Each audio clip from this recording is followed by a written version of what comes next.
Are you ready for some sports? Maybe. Ow! Victor Allen's new Sportz is a unique, fan-based view of sports, written and directed by the bald-headed black man, the man the ladies have nicknamed Sexual Chocolate. Rub his head and make a wish. Here you go. Remember to dress appropriately, sports bras and jock straps. Ladies and gentlemen, here it is. Here's Vic, and it's sports time. A lot of screaming, man. A lot of screaming. Yeah. Yo. Hey, let me just give a couple of I'll call it recognitions, shout-outs before I get into my stories. Nuggets signed former Warriors and Lakers Nick Young. He's back in the game again. There was a moment there where I said, oh, is he out? Is he done? So Denver reinforces their lineup. Also, Raiders fired general manager Reggie McKenzie. I don't know if that means anything since it probably was before the Pittsburgh defeat. Maybe there's value there. I'm not sure. So I want to just go ahead and give that acknowledgement. Also for you traditional boxers, Lomachenko, pound for pound, he's still pound for pound. The fight was good. I'm not going to lie to you. I watched the fight over Jose Pedraza. The man is cat-like. I mean, when I say cat-like, Vasily Lomachenko, Ukrainian boxer. Oh yeah, can't wait to see more of him. So got that out of the way. I want to go over to the stuff that I want to see how we rank them, because this weekend was supposed to be a weekend where you say, hey, you get the usual suspects. Let's find out if they can step up. Well, the first half of the season, Mario, everything is about offense. Haven't you noticed lately in the last week or two, the defensive teams are stepping up to shut down almost each of the time. It's been a trend. It's been a more and more evident kinds of a trend. Yeah. And I don't know, Vic, to tell you the truth and be honest, I don't know if it's so much of the defense stepping up or as the offense is falling down. I thought about that. So I'm not so sure which one it is. You know what? I think over time, that's why they have all these coaches. They know how to scheme. They know how, because almost every year, I haven't seen a year go without the defense to step up, and especially around playoff time, the better coaches now know how to scheme against you. And especially the newbie quarterbacks, because the teams, with the exception of Drew Brees with the Dallas thing, even Patrick Mahomes, who's still showing he can still deliver, but the defenses are catching up. Well, certainly by this time of the year, they have almost, a long list of games, right, in which to look at statistics and trends. Right. So like you said, they kind of know what you want to do. The way you're going to run your game is now evident as we go into this part of the season. Right. And so that, like you said, the pros can adjust now. Yes. There's no longer any question of how you're going to bring it. Right. So they're going to adjust. But I still say, what's amazing is to watch folks like this clip that you show right here. Right. For me to watch people like Tom Brady get handled like they're getting handled too. Watch Drew Brees get handled like they're getting handled. That's amazing stuff. I think it's the same. I think there's certain teams that match up well. And I think when they compete, they match up well. So what it made me think about is, okay, let's just look at it as, they call the Rams loss with the Bears a one-off, meaning that, hey, the chances are that they will have to travel in the cold. And yes, everybody talked about warm weather teams don't travel too well in cold. I don't know if cold weather teams like the cold weather. So I'm going to leave that alone. But what I'm wanting to do is rank the games in order of importance as it relates to moving forward and see if you feel the same way I do. I'll let you know what my selections are. I'm going to go with the first three. It's above the graphic here. It's the Patriots defeated by the Dolphins, what they call the miracle play. I call it tired legs. Pittsburgh Steelers defeated by Oakland Raiders when, of course, they muffed the 3-point attempt because the guy slipped, unfortunately. I'm not sure if that makes a difference because the game shouldn't have been that close. And the Rams offense shut down by the Bears defense, 15-6, not scoring a touchdown. Which of these games shapes and shifts where they say moving forward, are all these just one-offs? Don't pay attention to them. But there's an order of importance. I've already picked my number one as an order of importance. Who's your number one? I don't see him listed here. Oh, it's above the graphic. It's above the graphic. Yeah. Oh, okay. That's what I don't see him. Yeah. Yeah. Wow, Vic. You know, see, I think the Patriots is the shocker. Well. See, watch. See, Importance Pittsburgh, now. too. Oakland has been so bad all year, but I tend to want to call that a fluke. See, I want to call Pittsburgh losing to Oakland a fluke. Maybe it's not, but I tend to want to call that. Right. I want to call the L.A. Rams offense shut down by the Bears more of a fluke. Okay. Won't happen on another day. They call that a one-off. You get one game and then you move on. That's it. Pittsburgh and Oakland, too. Okay. Okay, and maybe all of these. Okay. Okay. With the Dolphins beating, but maybe all of these are those. But so they're all shockers to me. So that's why you made a good point. I'm having trouble. Well, I picked my number one, easy. The one do you think is the most important? Pittsburgh, because Patriots are leading by a few games in their division. Rams already wrapped up their division. They're just looking for home field advantage all the way through the playoffs. Pittsburgh has Baltimore on their heels, and they are now in this little losing skid. So the one thing you don't want to do is go lose to the team that's next to the last, or if not the worst. We never want to do that with us. Right. So even though it's Oakland, they are not playing well, and it's getting worse. So my number one is Pittsburgh because of the order of importance. Rams is next because I think they needed this loss. Now, somebody's going to say, you never need a loss. I said, but your quarterback needed to see how they handle under pressure. Now Goff had to go all through the season and say, okay, have I played against a real good defense? Well, the Saints was not a real good defense. They scored points. This team shut them down on touchdowns. Both quarterbacks were kind of average to below average. They were throwing interceptions, but they could not get the run nor the passing game. I'll give it cold weather, but now they know they slip up any further, don't go to a cold weather, environment. So I just picked them number two. And then I said Patriots. I mean, come on. The history of the Dolphins having the Patriots number never interrupts their playoff run. Every time. This is the only team that got the Patriots record, but they never hardly enter the playoffs. So that's mine, man. I just went on and said, hey, I'm taking Pittsburgh because people are going like this. Well, let me tell you, Tomlin. PMC out of Pittsburgh, our brother from another mother, is sort of agreeing with you, Vic. He put in my Facebook chat, the Steelers suck. Yes, I said it. Stick a fork in them. They are done. And where's PMC? What happened to your local support? Wait a minute. PMC. Where's PMC from? He's in Pittsburgh. Got to ride or die with them. And let me say this. Got a Super Bowl pedigree coach. I do believe the landscape changed in an environment where defense has always been their struggle. The offense, yeah, they've been able to do some patchwork, but their defense has been steadily having to deal with certain issues. So, you know what, PMC, there's hope. Keep hope alive. All right. I want to go to my ranking. Now, I adjusted my rankings. This is see if Mario agrees or if I want to shoot another team in there. My rankings, NFL top 5 rankings go Kansas City's back on top again. Consistently, they're still scoring. Great game against Baltimore Ravens, but I would also say they got the lesson of this is what happens when you play against a good defensive team. They had to win in overtime in Kansas City. So that is not the best team in the AFC doing that. So warning. New Orleans Saints came through. We have LA Rams. I got them at 3rd. Somebody's going to say, why don't you have the Chicago Bears at 3 over the Rams? And well, like I said, let them come to the warm weather instead of going to the cold weather. And then they eventually will have to travel to LA if LA avoids a losing streak. And then I got the Chargers, who it's unfair that they have to be in the same division with Kansas City, but I got them at 4, and then I put Chicago at 5. Any surprises out there for you, Mario? That you No. None? Oh, man. I mean, this is the way it's heading. It's sizing up. Yeah. Dallas fans, I haven't forgot you. I just, it's hard. It's hard.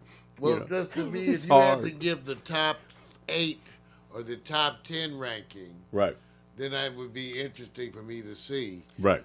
Because there's still people that are not that are outside the top 5 Right. that get to go to the playoffs. And I always put the teams that stay up in your top 5, even if they move from first to second to third to fourth, and they stay in that, they're more consistent. I like to go with the consistent teams. All right.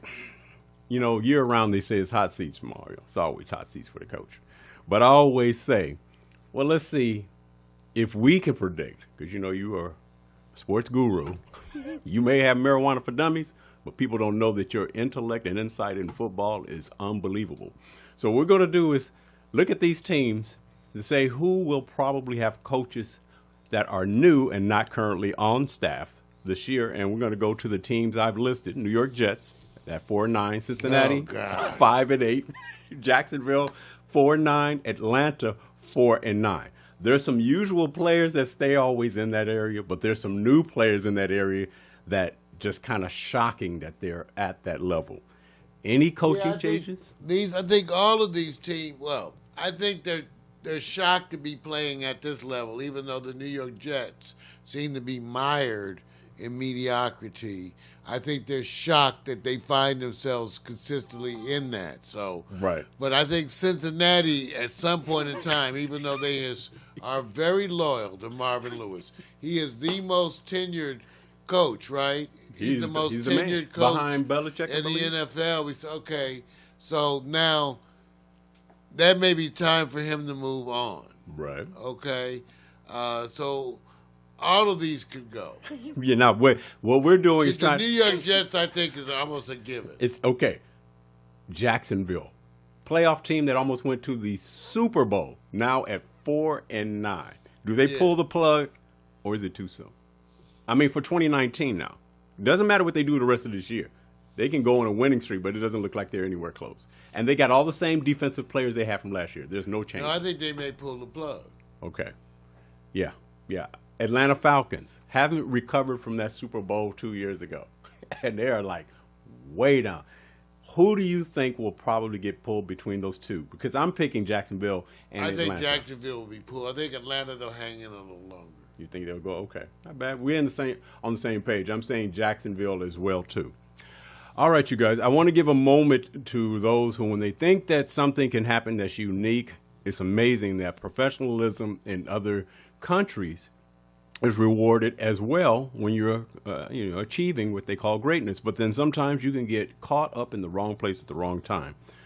I want to give prayers and blessings to two MLB, or Major League Baseball players, Luis Valbuena and Jose Castillo. They were ambushed by a technique called throwing rocks in the road or throwing rocks at the vehicle.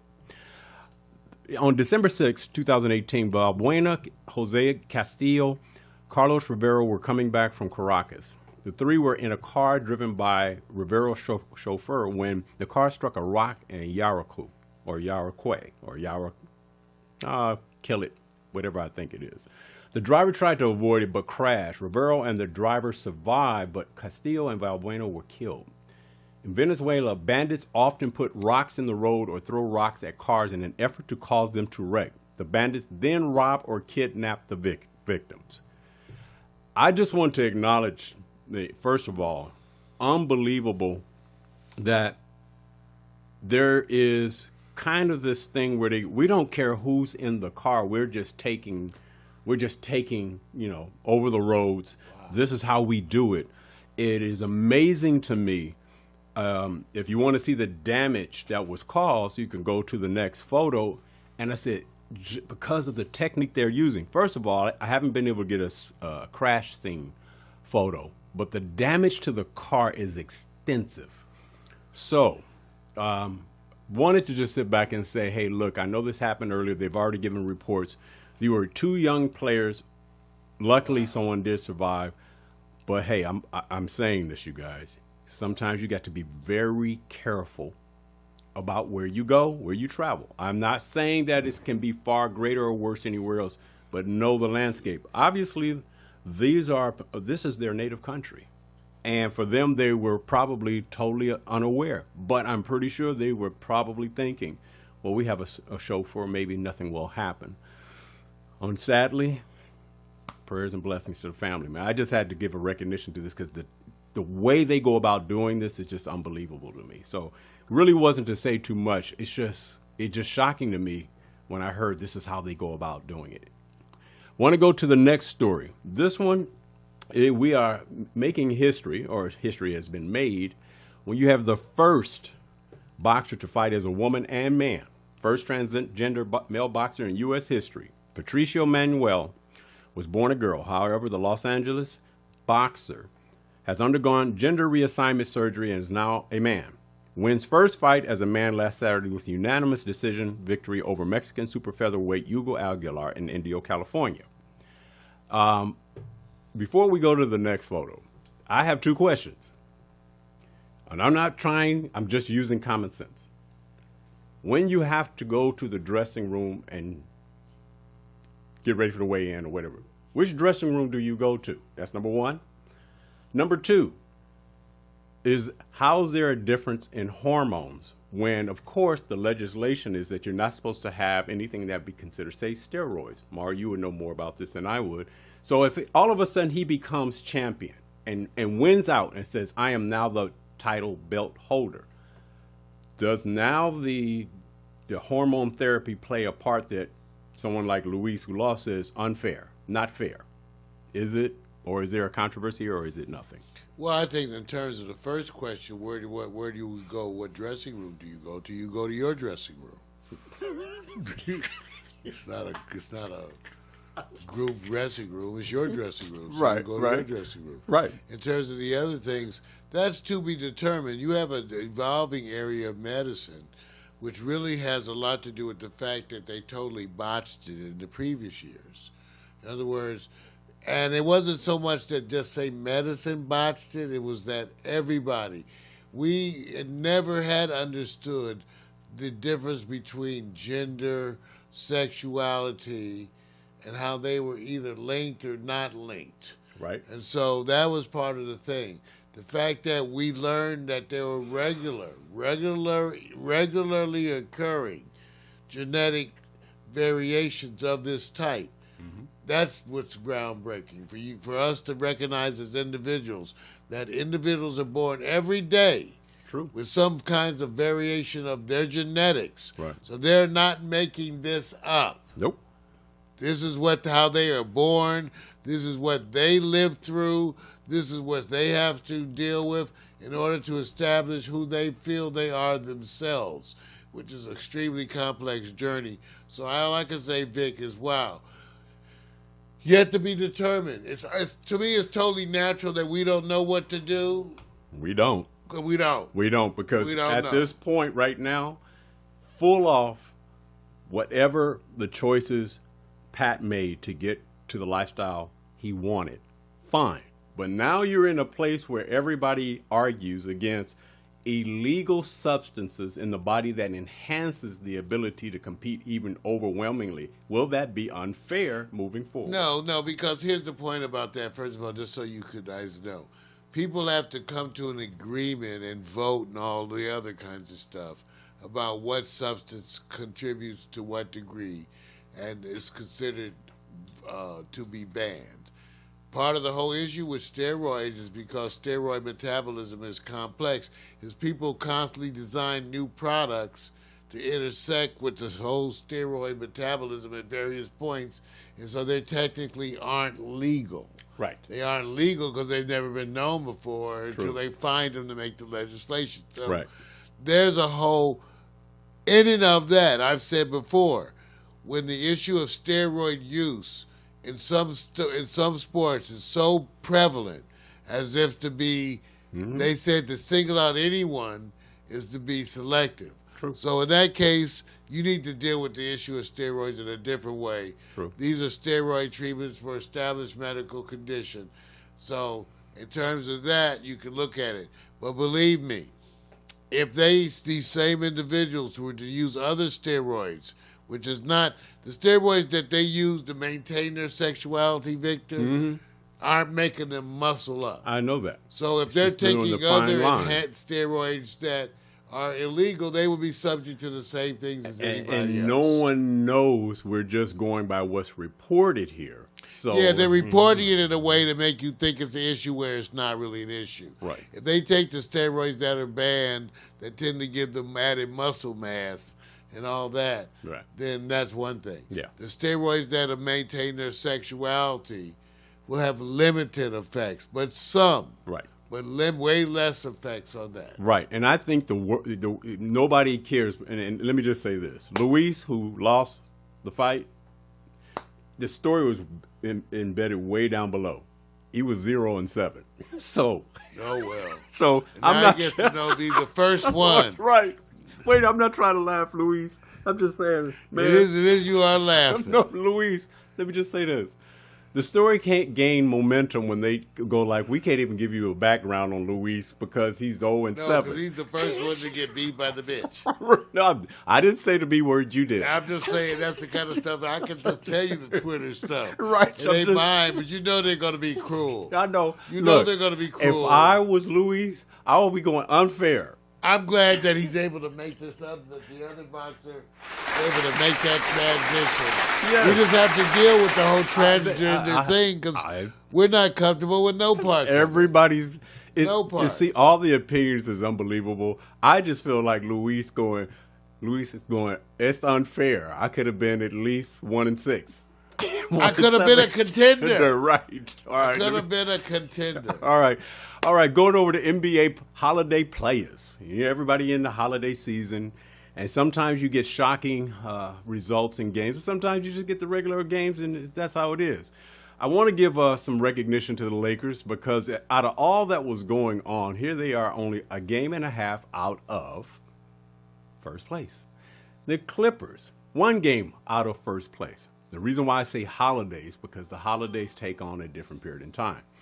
I think the one we should be shocked about is the Houston Rockets. I don't think they have a problem. I just think they're asleep. And so for me, I'm going, this is scary. And when I say it's scary, yes, do I see them recovering? But you and I both know this, Mario. When you have to dig yourself out of a hole and you're capable of doing it, when you're over 30, it's a little bit harder. It rocks the culture, right? It does. And I don't see where you can point to something that they have with players that are injured, for example. That's not the case. They're just literally not able to score at will like they used to. So that means they're going to start hitting. So it's not a problem. They're going to start hitting. Here's the thing. You think James Harden will be in the top 2 or 3 MVP voting this year? With the team performing as it is, it could get better. Do you think he will be in the top 3? I don't know what his numbers are, but I know with the team performing as bad as it is right now, that I certainly hope they have a really good friendship. Because, this is enough of a confidence shaker to make you really wonder about the whole team right now, right? It's like the whole thing coming together looks, especially with the Carmelo thing. Is he play? He's not playing, right? He's not. He's done. He's technically. He is not playing anywhere right now, and there's another story to that as well. I'll follow up because it's correlated a little bit with this. Okay, Houston. Let's just do this. From last season, they won the most games in the NBA. Will they get over 50 wins this season? Well, they're near the bottom. I'm looking at your numbers as posted. Right. They're near the bottom. They're near the bottom. So yeah, and I think they have a righteous core issue with confidence across the team. They got leadership. They got leadership. Well, they do with Chris Paul. Yeah, they got leadership. But that may be it. Okay. I don't think they have. To me, Harden has shown he tanks. To me, he's had a couple of really bad public moments in the face of a loss. Yes. Where he really looked a questionable character. Right. Yeah. This separates the teams that say, hey, we're not one-year one-offs. We continue to do it. And now you appreciate when you have an organization.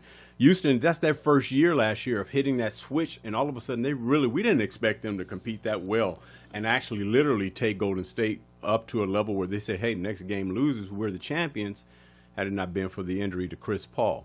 All right, not a big deal. It's still early. Going back to what you were referencing with Carmelo Anthony, if you had a choice of who you would want on the Lakers, Trevor Ariza or Carmelo Anthony? Oh, come on. That's not even a choice. Wait. I don't want Carmelo. I like him as a person. I don't want him under any condition. So if you gave me anybody and Carmelo, it could be anybody you name, and I'm going to take the other person. Okay, let me read off what's happening here. Lakers want Trevor Ariza. There was some ramblings that LeBron wanted Carmelo. Now, that's unofficial. That's back talk. But the LA Lakers are engaged in talks to acquire Phoenix Sun forward Trevor Ariza. He scores 9.7 points a game. Yeah. And the teams have been working to reach an agreement where they would get the Lakers guard, Kentavious Caldwell-Pope, who's very good at three-point shooting. He scores 8.5 points a game, but he's younger. Ariza is at 33, but knows what it takes to sit back and commit to a better defense.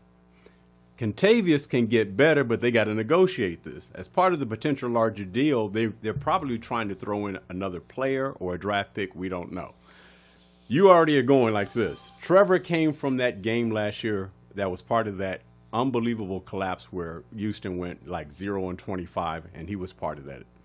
Is his defense enough to actually escalate the player, the potential this year for the Lakers? Because all teams right now are evenly paired, and no one's running away with the division as overwhelming favorites. Toronto's doing good in the East. Golden State is now playing. They're all healthier, and they're winning. Is it worth it to go with Trevor?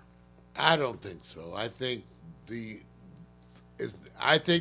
points that you mentioned, that his good points are valid. They're valid good points. Yeah. But I think that what Pope brings is different, but is more necessary right now. Right.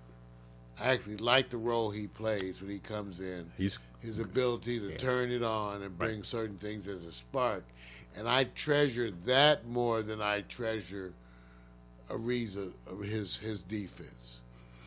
This is going to be interesting because they got me on this one. I don't think they're looking for Trevor because he can score. I think they're looking for what he brings defensively. He's a taller player just a little bit. Has the pedigree. I think they're going, we have a good chance this year because the parity and adding a little bit more defense, because now they're starting to hit their three-point shots a little bit better. So the value of Kentavious, where last year he was one of the men who says, I'm very consistent on my outside or three-point shooting, not in the top tier. But pulling the plug, is it worth having more? You don't think so? I think it's better to stay with what Kentavious brings. Yeah, it's hard. This one, the team. I'm not against. I think this is a different kind of decision. It is, and of course, I would be willing to say it certainly should go with the coach's offense, whatever his philosophy is. Right. It should be his call. But I'm just saying, as an outsider, and I like Trevor. Yeah. But I would say no. He's literally very smart on defense. There's some gaping holes in the young players on the team. You see it and you go, okay, will they get better? Because the league is going to step up in their play, especially the veterans. I like what the Lakers have right now, to work with what they have and just let them hustle and build that as it is without any other major changes. Here's the one caveat I think that's going to happen. I think you get to buy Kentavious this year. But if they go after another superstar, he's going to be up for an option on the trade anyway. So he may just get another year to if they go for another superstar, anybody's up for the option. Right. Other than LeBron. Right. So, hey, you guys, that's it. Just want to let you know, check out that Monday Night Football, Seattle, Minnesota. I can't tell you too much more than, hey, hang with it. Love it, man. It's a good day. Oh, man. Ladies and gentlemen, that's Victor Alice, New Sports, the recurring segment of the Morning Coffee with Mario show. Catch it here every week beginning of part 2 of Morning Call. That's right, remember to dress appropriately, sports bras and jock straps. Everybody, that'll be confusing but a lot of fun. Come on.